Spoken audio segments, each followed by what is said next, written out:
Gyveno kartą varna.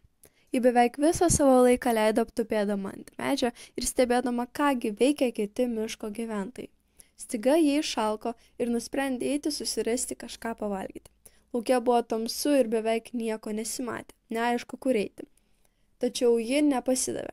Ėjo, nuėjo ilgą kelią ir jau beveik praradusi viltį, staiga pakėlė galvą ir pamatė ryškų, skanų mėnulį. Ji nieko negalvodama čiupo jį ir mintise jau galvojo, kokiagi ji šaunuolė, kol staiga nepamatė link savęs einančios lapės. Ji jau galvojo planą savo mintise, kaipgi atimti tą sūrį iš varnos. Sveika, kaimynėlė, Prabilo lapė. senai matėme su tavim, kokiegi tu šiandien puikiai, kaip gražiai atrodai, o balselis tavo dar puikesnis. Nagi, nesitrovėk, pagėdok man ką nors. Riktelėjo varna ir sūris ją iš snapo iškart išskrido. Lapė tik cept ir pabėgo nuo varnos.